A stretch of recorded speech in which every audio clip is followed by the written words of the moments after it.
Mesdames et messieurs, bonsoir et bienvenue à Focus des entreprises. C'est avec un très grand plaisir que je vous sais nombreux chez vous pour ce nouveau programme. Nous sommes donc dans la deuxième partie, en fait, ce qu'on peut appeler la deuxième saison. Nous sommes ici pour pouvoir parler d'un sujet important. Nous parlons des assurances et nous avons déjà eu à vous présenter la première émission qui avait reçu un certain nombre d'acteurs principaux de ce secteur. Notre inquiétude est la même qu'aujourd'hui. Quelle pourra être et quelle est la contribution des secteurs d'assurance dans la croissance économique? C'est un secteur qui a été libéralisé il n'y a pas très longtemps. Est-ce qu'il est aujourd'hui à la hauteur des espérances qu'il a soulevées? Toutes ces questions, vous nous les posez et nous vous avons posé ces questions et nous sommes venus aujourd'hui pour la deuxième partie. Pourquoi nous faisons en partie? Parce qu'il y a beaucoup d'opérateurs et chaque émission va mettre en phase les régulateurs du secteur et un opérateur que vous découvrez, que vous allez redécouvrir. Parce que pour certains, ils sont déjà en relation d'affaires avec ces opérateurs. Pour d'autres qui ne l'ont pas encore fait, qui ne savent même pas qu'ils peuvent s'assurer, c'est l'occasion de découvrir ces nouvelles offres qui nous sont données. Alors pour aujourd'hui, effectivement, nous avons un représentant de la régulation, l'autorité de régulation et de contrôle du secteur des assurances. Aujourd'hui, nous avons le plaisir de présenter M. Manasseh Kondo. Bonsoir. Bonsoir, M. Kalingai. Merci d'être là aujourd'hui. Vous êtes commissaire contrôleur à l'ARCA. Tout à fait. Soyez donc à l'aise sur ce plateau. Et nous espérons que l'ARCA va nous donner toutes les informations dont nous avons besoin parce que la régulation, c'est aussi important. Nous sommes là pour ça. Merci beaucoup. Alors, en face de vous, ce n'est pas un débat contradictoire, mais ils sont quand même physiquement en face de vous. À ma droite, le directeur général de Rossure, Life SA, voilà. Monsieur Yves Toto Makanissi, bonsoir. Bonsoir, monsieur Kalingai. Ça fait plaisir de vous avoir sur ce plateau. Depuis tout ce temps que j'ai cherché à vous avoir à côté de moi pour une émission. Merci d'avoir accepté. Je sais que vous êtes un homme excessivement chargé pour avoir accepté de venir. C'est que vous croyez au secteur des assurances. Absolument, sinon je ne serais pas là. Voilà, donc Rossure a commencé à fonctionner dans notre pays. Rossure va nous permettre de comprendre quelle est son offre et surtout quelle est sa lecture du secteur. Mais vous êtes quelqu'un quand même qu'il faut que je présente un peu plus. Vous avez déjà été PCA de l'ANAPI entre 2015 et 2022, ça fait 7 ans, donc vous aviez une expérience de l'investissement dans le pays. Vous êtes administrateur à la FEC depuis plus de 20 ans, donc vous êtes quelqu'un à qui on ne peut pas ça le raconter. Vous avez été président de la Commission nationale Industrie FEC pendant 5 ans. Vous avez été DGA de la CILU. Je crois qu'à cette époque-là, nous cherchions des interviews. Vous étiez très occupé, les ciments étant très rares à cette époque-là. Vous avez été directeur de Malta Forest, administrateur à la BCDC, toujours un peu plus de 6 ans, administrateur de ATIDI. ATIDI, c'est l'agence pour l'assurance du commerce en Afrique depuis 2021 à ce jour. Cette ATIDI est basée à Nairobi. Nous sommes donc au Kenya, où vous représentez Burundi et le Congo.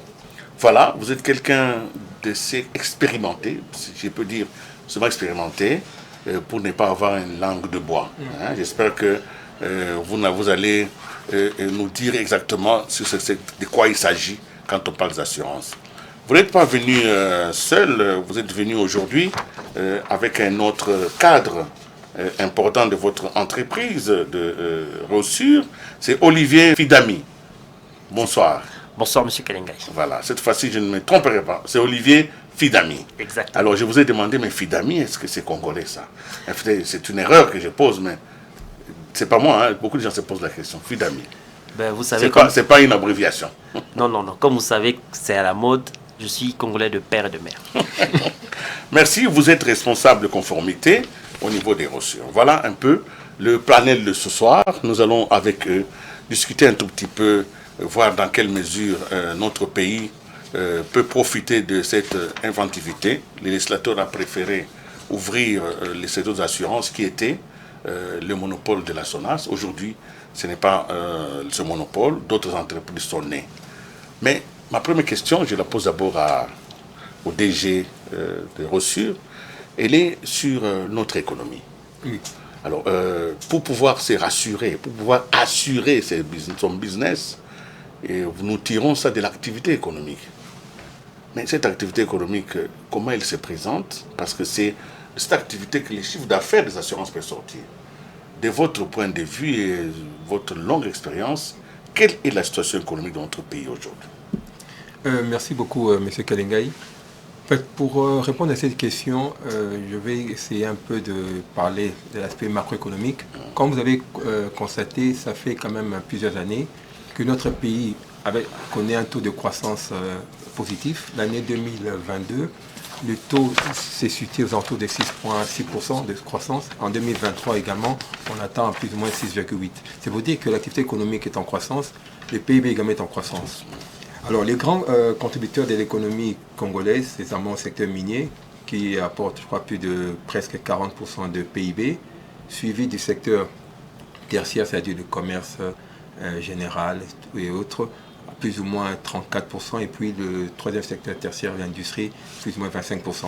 Alors, je dirais, c'est vrai, aujourd'hui, il y a encore des défis majeurs, mais l'économie progresse. Dans l'économie, le pays progresse, et nous espérons que il y aura encore des signaux beaucoup plus meilleurs dans les jours à venir. Comme vous avez vu même le baromètre national, dont le président de la République est très préoccupé par le climat des affaires, ça reste un peu préoccupant, mais je crois que comme tout le monde est quand même d'avis qu'il faut également améliorer ce climat des affaires, je crois que tout le monde va mettre la main dans la pâte pour que les affaires aillent mieux. Évidemment, pour nous, en tant qu'assureurs, plus l'économie évolue, plus évidemment, comme vous avez dit, on tirera plus de profit de ces primes pour réinjecter ça dans l'économie, et pouvoir évidemment favoriser les investissements dans divers secteurs. Une question de curiosité. Quand vous dites l'économie progresse, alors ça me pose une autre question. Comment alors, dans le pays, les gens ont l'impression que nous reculons? Comment les gens ont l'impression que rien n'avance dans le pays? Cette dichotomie dans la compréhension viendrait d'où? Oui, évidemment, quand on parle de taux de croissance, on voit l'aspect qu'on dit macroéconomique. Bon, évidemment, c'est généralement rattrapé par l'inflation. Je crois que comme on a connu en fin 2012, le taux d'inflation était à 13%. Cette inflation maintenant rattrape la croissance, mais comme j'ai dit, donc on espère que le choc qu'on a connu début juillet-août de cette année-ci, avec des pressions inflationnistes, que ça va être résorbé pour pouvoir évidemment assurer aux Congolais un quotidien meilleur. Donc c'est peut-être ça, mais c'est donc le côté social. On espère que ça va être beaucoup amélioré, effectivement. D'accord. Alors, Monsieur Fidami, vous êtes contrôleur, vous faites un peu de la conformité. C'est quoi exactement? Quand vous dites responsable conformité, conformité à la loi, conformité aux exigences du marché ou au profit sous-entendu dans les opérations? C'est quoi exactement le travail de conformité? Alors, M. Kalenga, à l'entame de mon propos, permettez-moi de vous remercier de nous recevoir sur votre plateau. Alors, le métier de la conformité est un métier nouveau qui, je dirais, a commencé par s'émanciper de la fonction juridique habituelle que la plupart des compagnies avaient l'habitude d'avoir. Un conseil juridique. Exactement. Alors, la fonction conformité est une fonction qui vient au diapason de la fonction juridique, en ce sens qu'elle commence d'abord par essayer de contrôler ce que fait la fonction juridique par rapport aux différents textes de loi qui existent en République démocratique du Congo. Mais à côté de cela, il y a un autre volet qui va au-delà du simple contrôle de la fonction juridique. C'est aussi celui, de manière assez générale, d'accompagner l'institution ou encore l'entreprise dans ce qui concerne le risque de non-conformité. Le risque de non-conformité peut être défini comme étant les risques auxquels l'entreprise ou encore la société, les risques que la société peut être exposée par rapport au fait qu'elle ne se conforme pas aux différents textes de loi, mais aussi aux différentes réglementations qui existent non seulement dans le pays, mais aussi à travers l'international, parce que, comme vous le savez, la République démocratique du Congo est signataire de plusieurs chartes, tant sur le plan africain qu'à l'international. Risque de non-conformité, ça nous amène directement au régulateur. Vous contrôlez. Alors, le travail de contrôle par rapport au régulateur en ce qui concerne le secteur des assurances, ça répond exactement à quel terme de référence? Vous faites quoi exactement? Vous contrôlez quoi? Bonne question. Ce qui est à savoir ici, c'est d'abord que l'État, au travers de la loi numéro 15-005 portant code des assurances, a voulu fixer des guidelines, de grandes lignes que toutes les entreprises d'assurance doivent respecter. Donc dans un marché concurrentiel et libéralisé, il faudrait qu'il y ait des grandes lignes, que tout le monde est soumis au respect des grandes lignes qui ont été établies par la loi. Voilà pourquoi il doit y avoir une entité indépendante des entreprises d'assurance pour pouvoir veiller à ce que les règles qui ont été dictées par la loi puissent être respectées. Voilà pourquoi il y a le régulateur qui suit la mise en application des dispositions du Code des assurances. Mais les régulateurs contrôlent. Moi, je vais revenir maintenant sur le contrôle. Je sens qu'il y a un parallélisme entre le travail de conformité et le travail de contrôle. Les entreprises s'organisent pour être conformes à la législation. Les régulateurs contrôlent si elles ont vraiment respecté cela. Ça se passe comment? Quels sont les ponts? Vous réveillez le matin et dites, bon, je vais contrôler les reçus. Ça se passe comment? Les contrôles sont suscités par qui? Est-ce que c'est une demande de l'entreprise ou c'est un ordre que le régulateur se donne lui-même à des périodes précises? Ce qu'il faut comprendre ici, c'est qu'il faut mettre les choses dans son contexte. C'est que dans le métier de l'assurance, il y a un engagement que les sociétés d'assurance prennent envers les assurés. Ce qui est de payer les sinistres. Et au moment où il y a un aléa, les différentes sociétés d'assurance doivent payer les sinistres, doivent intervenir, dédommager les différents assurés. Donc, c'est cela la base du secteur des assurances. Un assureur doit payer les sinistres. Maintenant, le régulateur existe dans son contrôle, il vérifie si réellement la société d'assurance va payer le sinistre au moment où survient l'aléa. C'est au fait ça la base. C'est qu'il y a un engagement de payer les sinistres et il doit y avoir le régulateur qui contrôle si ça a été réellement fait. Si réellement les entreprises d'assurance ont la bonne structure financière, la solvabilité qu'il faut pour payer les sinistres qui vont arriver. Voilà. Nous revenons donc à Rossure, parce que c'est Rossure aujourd'hui qui monte en puissance comme d'autres opérateurs. D'abord, rentrons fondamentaux. C'est né comment? Parce qu'on a libéralisé, et puis, bon, une entreprise est venue. On ne devient pas une entreprise d'assurance comme ça, par hasard. Qu'est-ce qui a motivé les créateurs de Rossure de mettre en place cette structure?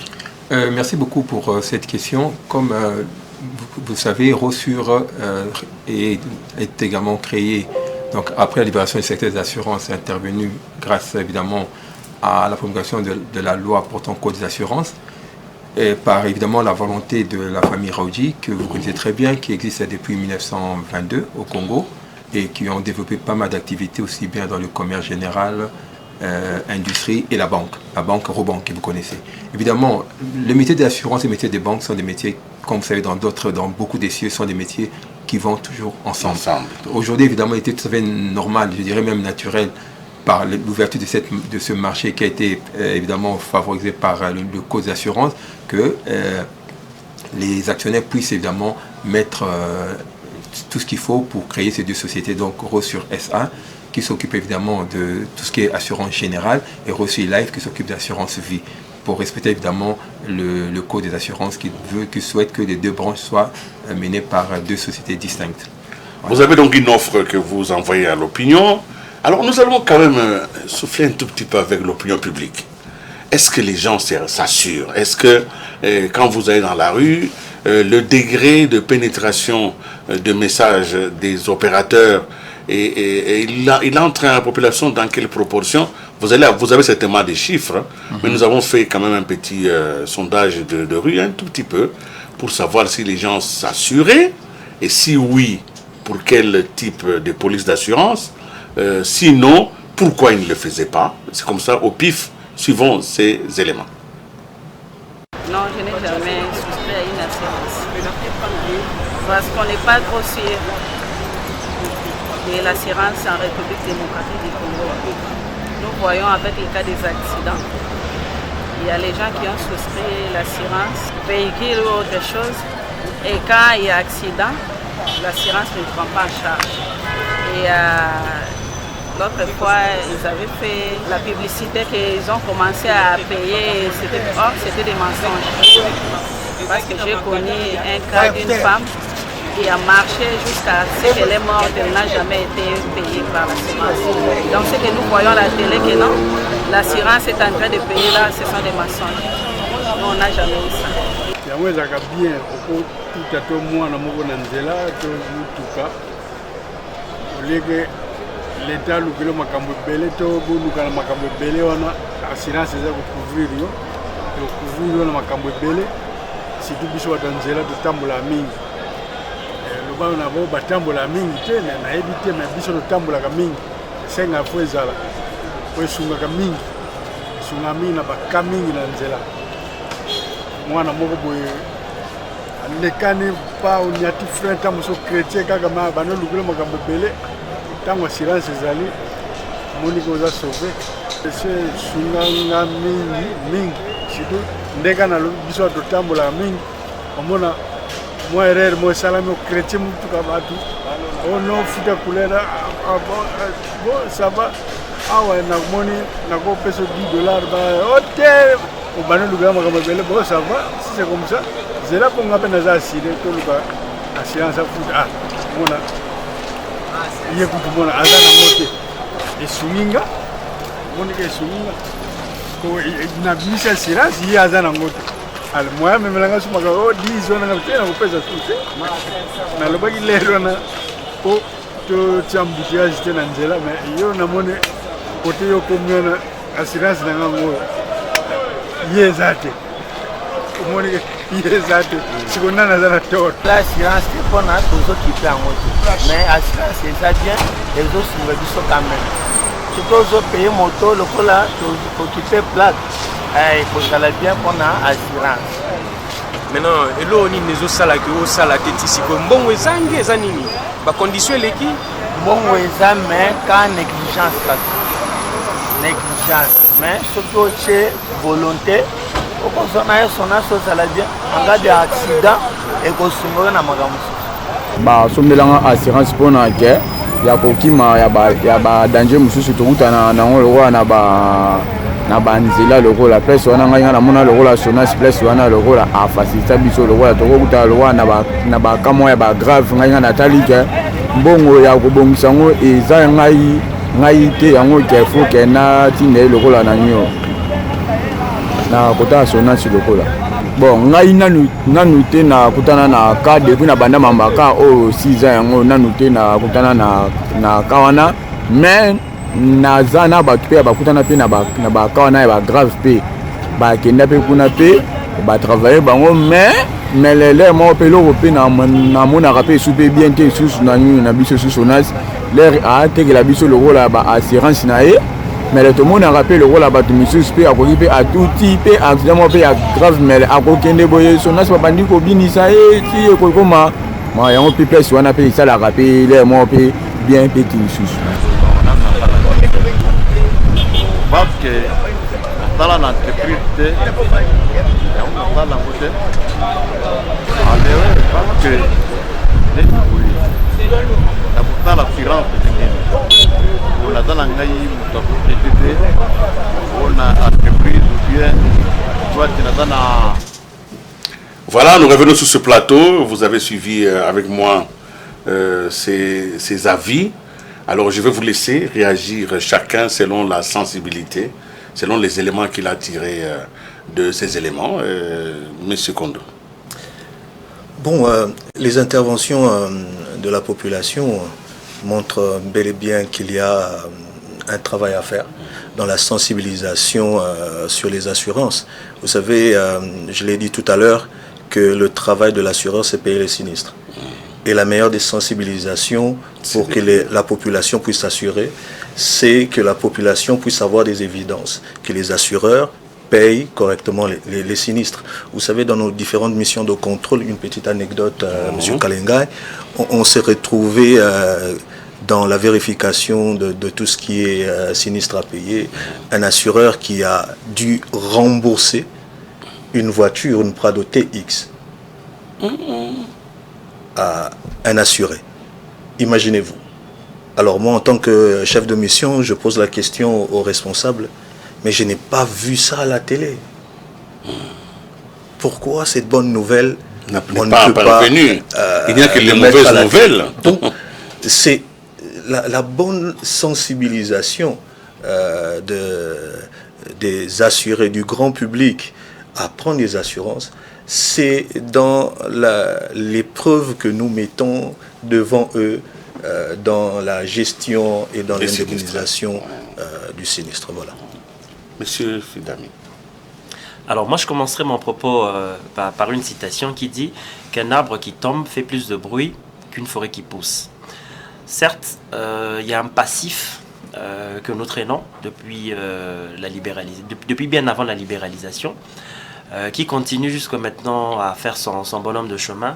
Mais force est de reconnaître que depuis la libéralisation du secteur, avec le nombre qui ne cesse de s'accroître des acteurs sur le marché, tant dans le volet des acteurs principaux que sont les compagnies d'assurance, que les intermédiaires en assurance qu'on appelle communément les courtiers, les mandataires non salariés, mais aussi ceux qu'on peut qualifier de mandataires de manière générale, qui soient intermédiaires. Tous sont en train de contribuer à, premièrement, apporter la bonne information, parce qu'il faudrait savoir que l'assurance, c'est d'abord un contrat. Et ce contrat est une prestation. Généralement, les parties en présence ne sont pas toujours les mieux outillés, parce que comme vous le savez, l'assurance est un tout petit peu technique, ce qui fait que par moment, pour le commun mortel, il suffit d'alléguer que nous avons une assurance sans forcément entrer dans les garanties pour savoir qu'est-ce qui est réellement couvert. Donc, il suffit d'avoir une police d'assurance pour... Est-ce que c'est la faute des assurés ou bien c'est la faute de l'assureur qui ne donne pas toute l'info? Alors, on a l'impression que c'est des contrats pièges. Non, les gens signent sans savoir et quand ça arrive, on lui dit non, non, non, non. À l'article 15, vous êtes engagés, ce n'est pas nous payons rien. Il faudrait faire un distinguo entre la responsabilité de l'assureur sur ce qui concerne le devoir de conseil et d'information et la responsabilité de l'assureur pour ce qui concerne son besoin en termes de couverture. Il existe un document que l'assuré est supposé remplir pour exprimer son besoin, qu'on appelle la proposition d'assurance. Parce que l'assureur n'est pas magicien pour savoir quel est le besoin de couverture de l'assuré. Il faudrait que ce besoin puisse être clairement exprimé. Et la meilleure manière d'exprimer ce besoin de couverture s'exprime par un document qu'on appelle la proposition d'assurance. Lorsque ce document est bel et bien rempli, l'assureur, à son tour, a une idée du risque à couvrir. C'est sur base de ce besoin qu'il va premièrement tarifer et deuxièmement produire une police d'assurance, donc le contrat, avec les clauses qui seront à la disposition de l'assuré. Vous gardez encore la parole. Je vous en prie. Vous avez la parole. Dans ces conditions, dans une population qui n'est pas instruite, on ne va pas se voiler la face. Beaucoup de Congolais n'ont pas été à l'école, mais ils ont des activités, ils gagnent de l'argent. Les subtilités intellectuelles des contrats, vous comprenez pourquoi ils ne peuvent pas venir. Ils ne voient pas comment aller souscrire une police d'assurance si la compréhension est aussi académique et intellectuelle. Les gens préfèrent se retirer, alors ils ne peuvent rien comprendre. Il n'y a pas d'assurance pour les illettrés, les analphabètes, les non-éduqués. Il n'y en a pas. Il n'y a que ceux qui peuvent comprendre. Alors, j'aimerais ici aller dans deux sens. Le premier sens, c'est que nous sommes en train de travailler tous ensemble pour que nous puissions avoir une meilleure inclusion assurantielle. Cette inclusion assurantielle passera forcément par différents opérateurs économiques. Nous pensons ici, nous aujourd'hui, mettre à contribution toutes les parties prenantes du pan de l'économie. Nous pensons ici associer, que ce soit les telcos, que nous avons ici en République démocratique du Congo, toutes ces sociétés de téléphonie mobile, qui ont à côté aujourd'hui ce qu'on appelle les sociétés de mobile money. Vous constaterez avec moi, M. Kalengai, qu'aujourd'hui, il est plus aisé pour un Quinois, un Congolais lambda, d'avoir à partir de son téléphone un porte-monnaie électronique plutôt que d'avoir un compte bancaire. Donc avec ce système, nous nous sommes rendus compte qu'il y a une meilleure inclusivité financière et nous pensons, nous, en tant que compagnie d'assurance, travailler dans le même élan pour que nous puissions aussi apporter une plus grande inclusivité assurantielle. Ça va donc passer par de la pédagogie. Ça va donc passer par effectivement des grandes campagnes de marketing, de communication. Mais rassurez-vous, l'assurance n'est pas élitiste. Loin de là. Loin s'en faut de penser que l'assurance est une question élitiste. Bien au contraire, c'est beaucoup plus un besoin qui est ressenti par toutes les populations, par toute la population, que ce soit les ménages ou les opérateurs économiques. D'accord, déjà Toto. Merci. Même question. Merci au fait pour compléter Olivier et également M. Bondo. Donc j'ai suivi avec attention évidemment les éléments. Au fait, il faut se dire, comme il a dit Olivier, l'assurance c'est quelque chose de très simple. C'est pour cela c'est le rôle du régulateur qui est là, l'ARCA, de nous contrôler. En fait, la population doit faire confiance aux sociétés d'assurance. Ce qui s'est passé avant, je comprends la dame qui a parlé d'un cas passé, mais aujourd'hui, je peux vous rassurer que si aujourd'hui les sociétés d'assurance, qui œuvrent actuellement sur le territoire national, nous avons obtenu l'agrément de l'ARCA et il y a tout un processus de contrôle. Et ce qui est important pour les sociétés d'assurance, nous payons les sinistres. L'année passée, Rossure SA, Rossure Life, nous avons payé beaucoup de sinistres, en fonction évidemment des sinistres qui se présentaient. Aujourd'hui, je crois que c'est plus une relation de confiance entre les assurés et les compagnies d'assurance. Donc nous sommes là pour garantir cette confiance, cette relation. En tout cas, je peux dire qu'aujourd'hui, la population congolaise, la population congolaise en général, la population quinoise en particulier, doit être vraiment rassurée des effectivités de l'assurance qu'ils prennent et également de la prestation des services en cas de sinistre. Vous avez suivi tout à l'heure un des chauffeurs qui disait qu'il avait fait un accident et que quand il a présenté son assurance, c'est lui qui avait été préjudicié et que l'autre n'avait pas d'assurance. Donc, il était épargné, pratiquement. Alors, évidemment, il y a cette problématique. Est-ce que moi, j'ai pris une assurance si j'ai un problème, c'est que c'est lui avec qui j'ai un problème. S'il n'est pas assuré, mon assurance ne peut pas le couvrir. Oui, ça dépend évidemment des garanties. Quand on prend une RC automobile, c'est-à-dire généralement quand il y a deux véhicules, moi je suis assuré, vous n'êtes pas assuré, et qu'il y a collision, accident, oui. Moi j'ai brandi l'assurance que je détiens, ma responsabilité est limitée à ça. Donc je peux maintenant, si vous n'êtes pas assuré, normalement, l'assurance automobile c'est une assurance obligatoire. Je parle sous le contrôle de l'autorité de régulation. Donc si quelqu'un n'est pas assuré, il ne peut s'en prendre qu'à lui-même. Donc vous qui nous suivez ce soir, vous avez acheté un véhicule, avant de le mettre en circulation, achetez votre assurance. Dans tous les cas, si vous faites un accident, eh bien, vous allez payer vous-même les dommages parce que vous n'avez pas assuré votre véhicule. Exact. Je crois que c'est un message important et c'est une assurance obligatoire. Alors, une autre question, je reviens un peu à Rossure. Pourquoi il y a Rossure Life et Rossure SA? Ce sont des subtilités, ce sont des membres de famille qui ne se sont pas entendus, ou c'est quoi? Qu'est-ce qui s'est passé? En fait, comme j'ai dit dès le départ, avec le code d'assurance, il y a deux branches dans le métier de l'assurance. Il y a la branche d'assurance non-vie ou IRD, c'est tout ce qui est risque divers, accident, incendie, et la branche vie. Dans les régulateurs, évidemment, ça dépend des pays. Dans certains pays, les deux branches sont dans la même société, mais avec le régulateur Congo, avec le code des assurances en RDC, les deux branches sont séparées et doivent être exercées par deux entreprises distinctes. C'est pour cela que nous avons au niveau de Rossure Life s'occupe des assurances vie, la branche prévoyance, capitalisation et épargne, et Rossure SA s'occupe de la branche, comme dit, General Insurance, assurance générale. Donc en fait, nous sommes en présence de deux entreprises, mais qui ont un seul investisseur. Oui. Okay. Alors, évidemment, quand le régulateur s'approche d'un opérateur comme Rossure, et c'est que vous n'allez pas le dire sur le plateau, mais si vous pouvez le dire, il serait très content.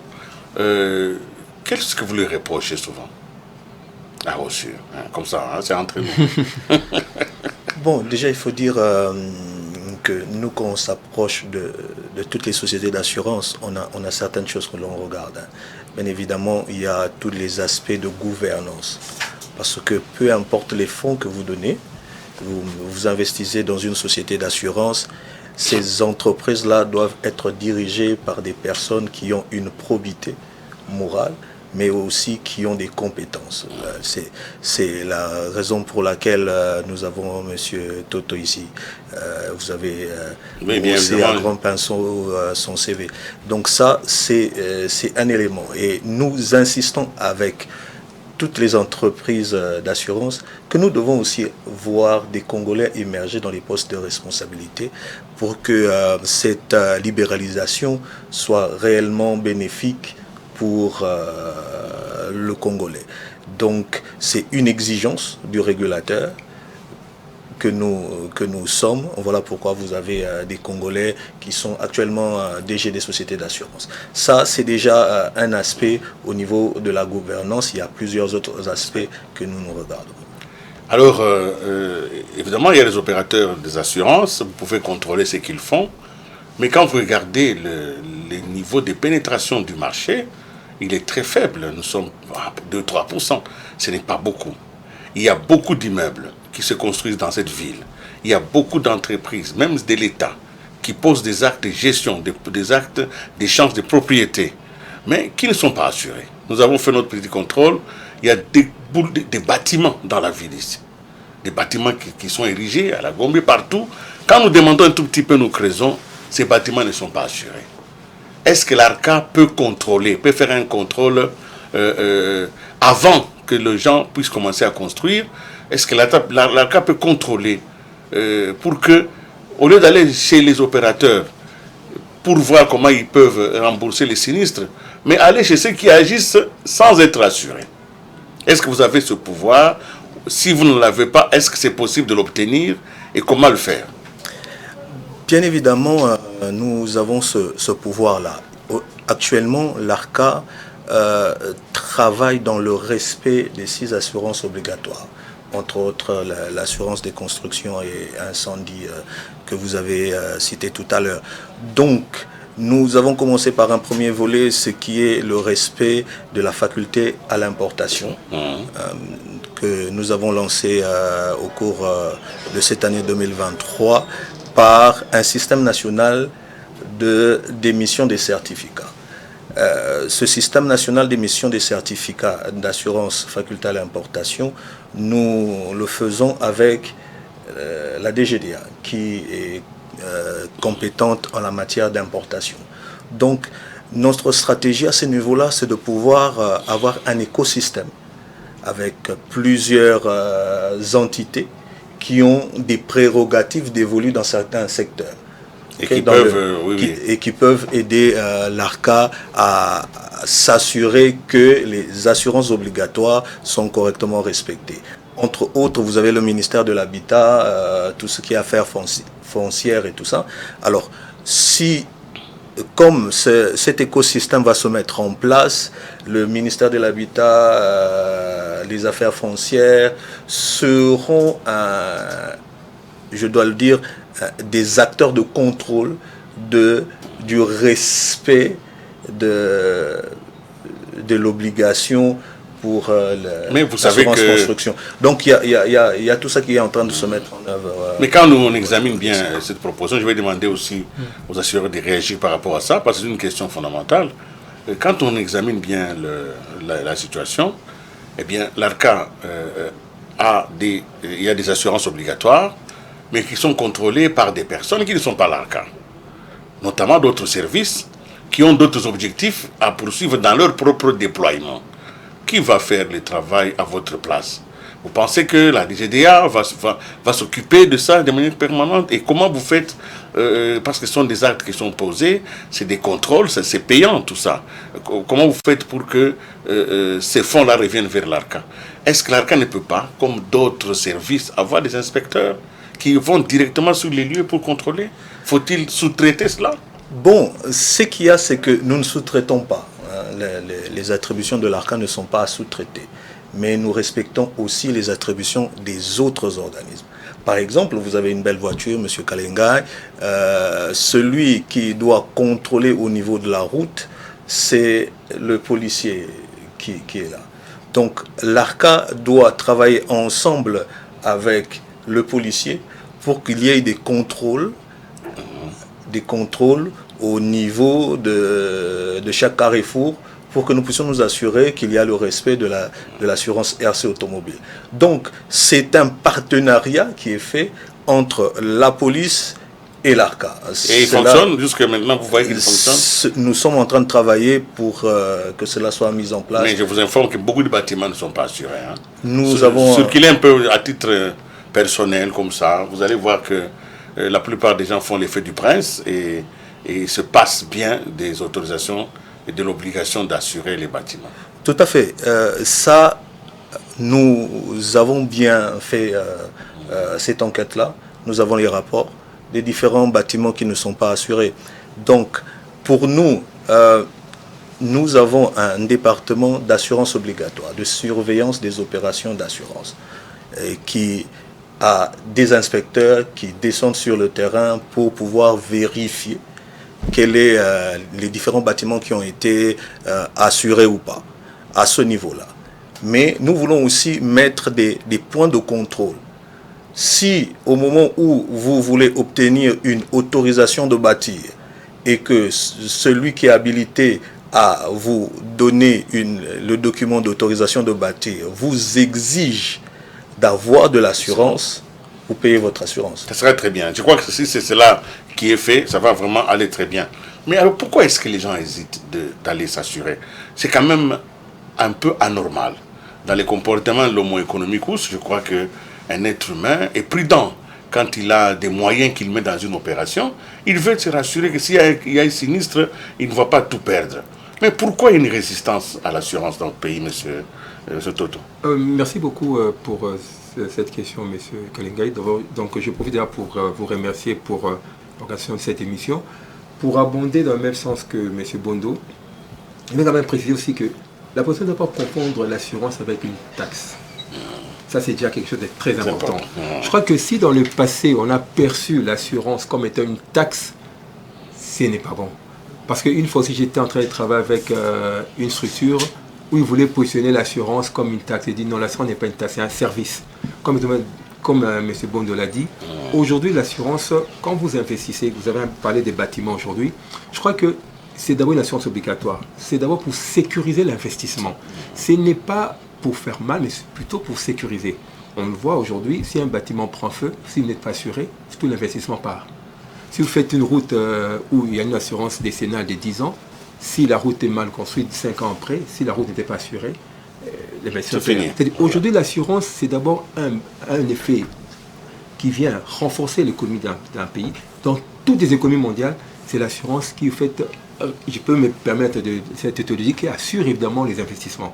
Donc aujourd'hui, comme M. Bond a dit, c'est par la conjugaison de plusieurs services ensemble que nous allons pouvoir faire booster ce marché. Donc ce n'est pas aujourd'hui à l'ARCA, je parle sur le contrôle de M. Bondo, qu'il faut positionner tous les agents de l'ARCA partout, non. Je crois qu'avec des services appropriés comme la DGDA, le ministère des Affaires foncières, le ministère de l'Urbanisme et Habitat, le ministère des Transports, c'est avec ces concours de tous ces services-là, on peut arriver à faire contre les assurances pour l'effectivité évidemment de leur application, pour pouvoir évidemment pousser le marché évidemment à connaître un taux de pénétration beaucoup plus élevé.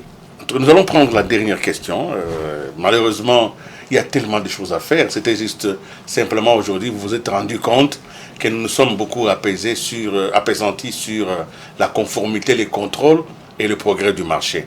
Alors, tels que les dispositifs existent aujourd'hui sur le plan légal, la loi, sur le plan de l'administration, est-ce que les dispositifs législatifs, est-ce que le cadre légal est-il satisfaisant, soit pour les régulateurs ou pour les opérateurs?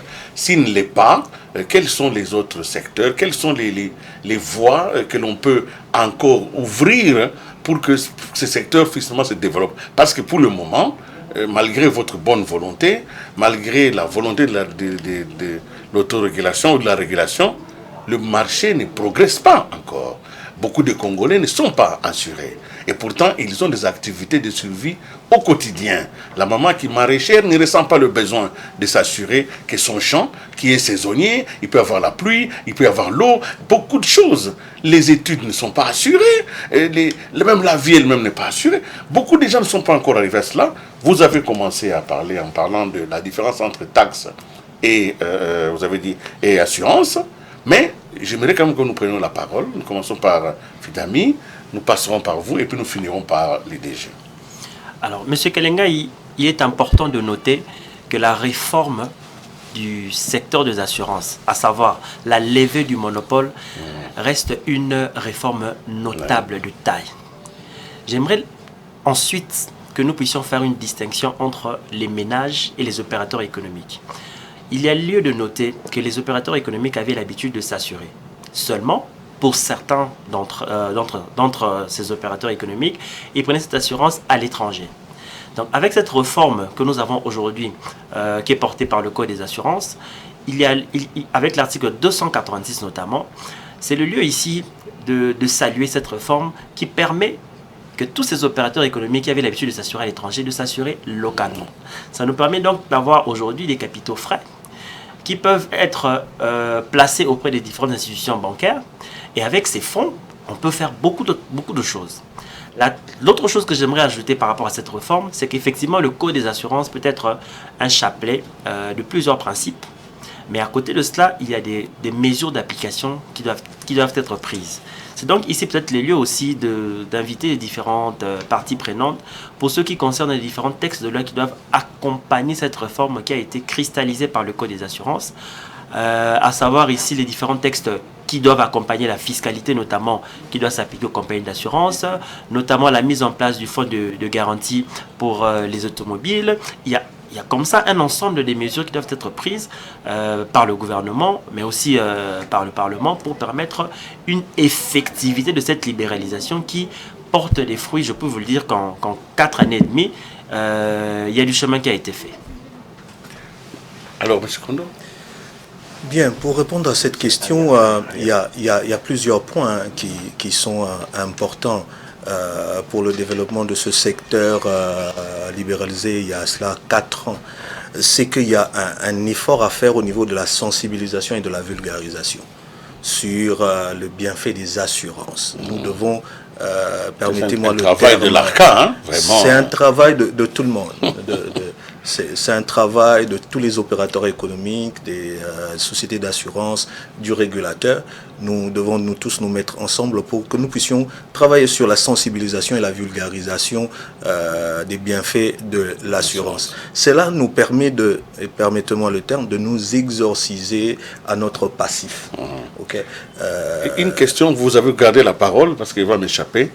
Et dans les cas où, par exemple, on augmentait de 6, par exemple, à 15 les assurances obligatoires, ça ne serait pas un boostage? Bon, ici, déjà, il faut savoir que la RDC est parmi les rares pays qui ont 6 assurances obligatoires. C'est peu ou c'est beaucoup? Au regard des autres qui en ont moins, nous sommes déjà dans l'excès. Une innovation, appelons ça comme ça, une innovation. Nous avons 6 assurances obligatoires. Et tout ça doit être sensibilisé parce que nous avons un passif que nous drainons avec nous. Donc c'est le premier travail au niveau de la sensibilisation et de la vulgarisation. Le deuxième travail, c'est que nous sommes en 2023, nous devons nous digitaliser. Nous devons aller dans la digitalisation. Voilà pourquoi j'ai parlé tout à l'heure du système national d'émission de certificats d'assurance qui travaille avec Sidonia, le logiciel de la DGDA, pour tout un tas de contrôles sur le respect des assurances facultées à l'importation. Ça, c'est aussi un axe stratégique important pour le développement du secteur. Maintenant, nous avons évoqué tout à l'heure la mise en place d'un cadre de collaboration entre les différentes entités. Ce que nous devons collaborer, nous n'avons pas tous les pouvoirs, mais il y a beaucoup d'institutions qui doivent collaborer dans le respect du Code des assurances, mais aussi qui travaillent pour le développement économique de ce pays. Donc pour ça, il faudrait qu'il y ait un encadrement légal qui accompagnent, mais aussi d'outils d'appui de contrôle qui vont venir. Donc il y a tous ces éléments-là. Oui, monsieur D. Ok, alors merci beaucoup. Moi, je vais plutôt rester positif. Pourquoi j'ai dit, quand vous voyez les chiffres en 2019, quand le marché avait commencé le marché s'est ouvert, on a capé plus ou moins 100 millions de dollars de primes. En 2020, on est passé à 140 millions, 130 millions. Et en 2021, avec le rapport du régulateur, on était à 219 millions de dollars. C'est qu'il y a une bonne croissance. C'est fait qu'aujourd'hui, c'est un marché jeune. La confiance, ça s'est créé au fur et à mesure.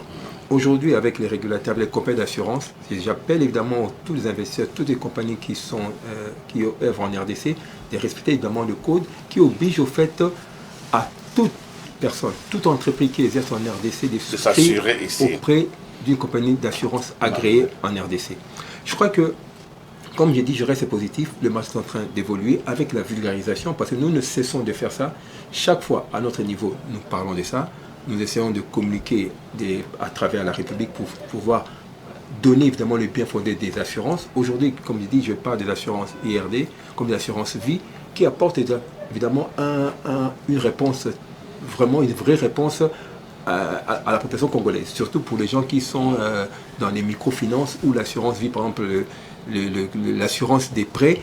C'est une vraie réponse à une problématique que des institutions de microfinances avaient. Maintenant, auprès des microfinances, il n'y a plus cette problématique-là de quand il y a un décès ou une perte d'autonomie, on ne sait pas comment répayer l'argent, c'est l'assurance qui paye. Vous voyez, donc aujourd'hui, c'est comme dit, le marché est en train d'évoluer, restons positifs avec les régulateurs, avec, comme on dit, l'écosystème qu'on va créer. Et moi, je crois fermement à cette volonté que demain, toutes les entités qui sont appelées à pouvoir aider les assureurs et aussi bien l'ARCA à booster ces marchés seront évidemment autour d'une table pour que nous puissions travailler ensemble pour évidemment faire progresser ce marché. Merci beaucoup, Monsieur Hugues Toto, DG de Raussure Assurance. Merci vraiment de votre participation à cette émission qui n'en est que dans sa deuxième phase. Nous espérons, avec Raussure et les autres et l'ARCA, continuer à vulgariser parce que nous sommes bel et bien préparés pour accompagner les secteurs. Merci beaucoup à M. Manassé Kondo, analyste et contrôleur principal à ARCA. Merci vraiment d'avoir donné toutes ces informations. Je crois que ceux qui nous ont suivis ce soir sont édifiés. En tout cas, moi, j'en suis vraiment parmi ceux qui sont édifiés. Merci Olivier Fidami, responsable conformité Raussure Assurance. C'est moi. Voilà. Nous avons donc posé une problématique et je crois que nous avons des réponses. On ne peut pas résumer une émission comme ça. Simplement, je peux dire que le marché est en progrès, les chiffres les témoignent, mais en même temps, il y a des efforts à faire au niveau institutionnel, notamment un certain nombre de textes pour la fiscalité. Il faut que les parlementaires regardent encore en disant, oui, nous avons voté, on a promulgué une loi de libéralisation, mais une loi, c'est un squelette, il faut l'habiller. Il faut donc des mesures d'application, parmi lesquelles celles liées à la fiscalité. Oui, il faut des fonds de garantie, par exemple pour l'assurance auto, mais surtout aussi avec le ministère du numérique, il faut la digitalisation, parce qu'aujourd'hui, nous gagnons en temps, en espace, en moyens, en digitalisant les différentes opérations. Vous avez compris qu'il y a un chantier à faire, mais cette émission a été optimiste parce que nous croyons que le secteur peut se développer. Mesdames et messieurs, merci donc d'avoir été à Focus pour nos entreprises. Nous recevions l'autorité de régulation du contrôle des assurances. Nous recevions une grande maison, un opérateur, Raussure, et laissez-nous vous demander d'aller voir Raussure si vous avez des business, parce qu'ils sont là aussi pour vous recevoir. J'espère que vous allez être entre les mains des experts et ils le l'ont démontré tout au long de cette émission. Quant à moi, je vous dis au revoir et je vous donne rendez-vous pour la troisième série de cette campagne que nous avons lancée ici à Géopolis, parce que nous pensons que les assurances, c'est important. D'ici là, au revoir, assurez-vous.